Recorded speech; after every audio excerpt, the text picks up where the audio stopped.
ఇంతకుముందు మన principal secretary గారు ఉన్నారు, అక్కడి నుంచి మేము బాగా పోరాటం చేసి అది సంపాదించుకున్నాం కానీ చేయట్లేదమ్మా, చెయ్యాలి.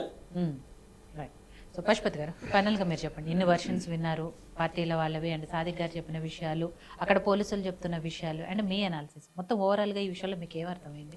ఇంకా ఇలాంటివి జరగకుండా ఉండాలంటే ఏం చేయాలి? ప్రధానంగా నేను ఈ పార్టీ ఆ పార్టీ అనను. ఒక ఉదాహరణకు సాజిద్ గారు చెప్పినట్టుగా ఒక విషయాన్ని కనుక పరిగణలోకి తీసుకోవాలి, ఆర్టీఐ దాంట్లోకి తీసుకోవాలంటే అన్ని పార్టీలు ఇర్రెస్పెక్టివ్ ఆఫ్ ద కమ్యూనిస్టులు, కాంగ్రెస్లు, వేరే పార్టీలు అన్నారు, ఈ దొంగలీలంతా, సారీ టు యూజ్ దిస్. ఎందుకంటే ఉదాహరణకు గతంలో మహిళా రిజర్వేషన్ కావాలి అని అనుకున్నటువంటి సందర్భంలో కూడా ఈ దొంగలంతా అపోజ్ చేసినారు. అంటే ఎప్పుడైతే మహిళల్లో చైతన్యం వచ్చిందో, ఎప్పుడైతే అప్ టు డేట్ అవుతున్నారో, ఎప్పుడైతే ప్రశ్నించే తత్వం పెరుగుతుందో అప్పుడు వీళ్ళ మెడలోంగి మాకు మహిళా బిల్లు కావాలి, మేలు తెచ్చినామని చెప్పుకుంటారు వీళ్ళు. ఇదే ఉదాహరణకు ఒక చాలా ప్రతీక. అంటే రాజకీయ నాయకులు ఎప్పుడు కూడా ఏం కోరుకుంటారంటే ఎప్పుడు సమస్య నిరంతరం అఖండ దీపంలాగా, లేకపోతే ఏమంటారు ఎప్పుడు సుభిక్షంగా జరగాలి అని అనుకుంటారు. ఎందుకంటే వాడు వీడిదంతే వీళ్ళిద్దరు మాట్లాడుకోవడానికి ఉంటుంది. అంటే వాళ్ళు ప్రశాంతంగా ఉండొద్దు, వీళ్ళకు ప్రశాంతంగా విద్య అనుభవించవద్దు, ప్రశాంతంగా వాడికి ఉద్యోగం రావద్దు, ప్రశాంతంగా జీవించేటువంటి ఆర్థిక వెసులుబాటు ఉండొద్దు. అంటే వీడు ఎప్పుడు వీళ్ళ చుట్టూ తిరగాలి. వాడు విద్య సుసంపన్నమైంది, వీళ్ళ దగ్గర రాడు, ఆరోగ్యం బాగుంది, వాడి పని వాడు చేసుకుంటాడు. ఇది ఈ సమస్యలకు ఎప్పుడు కూడా ఎన్నో సమస్యలకు పరిష్కారం చూస్తారు, కానీ ఈ 3 సమస్యలకు పరిష్కారం చూడరు. అందుకని వాళ్ళు ఎప్పుడు చంపబడుతూ ఉండాలని కోరుకుంటారు, చంపాలని కోరుకుంటారు. ఇది రాజకీయ పార్టీల నేపథ్యం. అది ఏ పార్టీలకైనా కావచ్చు. ఇవాళ అదే జరుగుతుంది. ఇప్పుడు వెంకట్ నగేష్ ఏమంటుండే, అటు తిరిగి ఇటు తిరిగి వచ్చి చెప్తున్నాడు కానీ కంక్లూజన్ చెప్తున్నాడు. Of course is representing for the party, ఒక కాంగ్రెస్ పార్టీ. ఇప్పుడు నేను కాంగ్రెస్నో లేకపోతే బీజేపీనో ఎవరిని అంటలేను. రాజకీయ పార్టీలు పేదరికాన్ని ఎప్పుడు కోరుకుంటాయి? రాజకీయ పార్టీలు నల్ల జీవితం అంటే బట్టలు లేని జీవితం, అంటే బతుకులు అనగారినటువంటి బతుకులు ఉండాలనే కోరుకుంటాం. ఎందుకంటే అప్పుడే జెండాలు మోసేటోళ్ళకి వీలు కావాలి, అప్పుడే వీళ్ళు చేసేటువంటి కార్యక్రమాలకు రావాలి, అప్పుడే వీళ్ళు పెట్టే ఎంగిలి మెతుకుల కోసం ఆశపడి రావాలి, ఒక పూట బతకాలనేటువంటి తత్వమే రాజకీయ పార్టీల నేపథ్యం. అది ఇవాళ అది జరుగుతుంది. ఇప్పుడు సోదరుడు అంటున్నాడు, ఏమంటున్నాడు అంటే ఒక సోషల్ యాక్టివిస్టు ఆయన అప్పీల్ చేసుకోవాలి, ఆయన కోర్టుకు పోవాలి, కోర్టుకు పోయిన తర్వాత ఎనీ సోషల్ యాక్టివిస్ట్ మీరు ఎప్పుడు గవర్నమెంట్ ఇస్తారు. No please don't interrupt you given account. No let me tell you. ఇప్పుడు ఏమంటున్నారు సోషల్ ఎవరికి గవర్నమెంట్ ఎప్పుడు ప్రొటెక్షన్ ఇస్తుంది?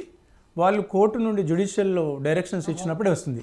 అంటే మరి జ్యుడిషియల్ డైరెక్షన్స్ ఇచ్చినప్పుడు మీరు ఏదైతే వాడుకుంటారో, మరి వాళ్ళు ఒక సోషలిస్టు, ఒక సామాజిక బాధ్యత. నేను అందుకే అంటున్నాను, ఈ బీజేపీ, బీఆర్ఎస్, కాంగ్రెస్ వాళ్ళు అందరికీ కంటే రామలింగమూర్తి గొప్ప వ్యక్తి అని నేను స్టార్టింగ్లో అన్నాను, మళ్ళీ కూడా అంటున్నాను.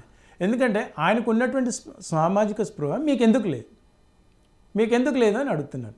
అదేవిధంగా ఇవాళ మీరు సుభాష్ చంద్రబోస్ తీసుకోండి, అల్లూరు సీతారామరాజుని తీసుకోండి, తెలంగాణ సాయుధ పోరాటం దొడ్డి కొమరయ్య తీసుకోండి, లేకపోతే ఇలాంటి వాళ్ళు సామాజికం కోసం సమాజంలో ఒక నిస్వార్థంతో పనిచేసిన వాళ్ళు అంతిమంగా వాళ్ళ జీవిత త్యాగం, వాళ్ళ కుటుంబాలు అంటే ప్రశ్నార్థకంగా మారినటువంటి సమస్య. అంటే ఇవాళ దొడ్డి కొమరయ్య గారి దగ్గరికి ఎంతమంది పోతారు, లేకపోతే నేతాజీ సుభాష్ చంద్రబోస్ను ఎవరు కొనియాడుతుండ్రు, ఎంతమంది కొనియాడుతుండ్రు, అల్లూరు సీతారామరాజు గారు ఏ వయసులో ఎవరి కోసం పోరాడిండు, అంటే సొమ్మొకటిది సోకొకటిది అని ఒక సామెత ఉంటుంది కదా.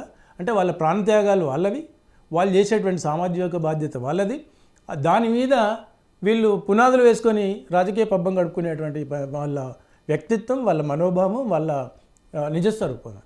ఇవాళ సామాజిక బాధ్యత ఉన్నది అన్నప్పుడు సామాజిక బాధ్యత ఇప్పుడు వాళ్ళు అనలేదా? ఇప్పుడు లింగమూర్తి గారు అనో లేకపోతే కాళేశ్వరం మీద 100 కేసులు అయినాయో 10 కేసులు అయినాయో, ఆ 10 కేసుల మీద ఏంటి అన్యాయం జరిగింది లేకపోతే అక్కడ అక్రమాలు జరిగినాయి అని వాడుకున్నప్పుడు, ఒక లిమిటెడ్ కేసెస్ ఫైల్ చేసినప్పుడు మీకు ఎందుకు ఆ సామాజిక బాధ్యత మీకు లేదని అడుగుతున్నాను.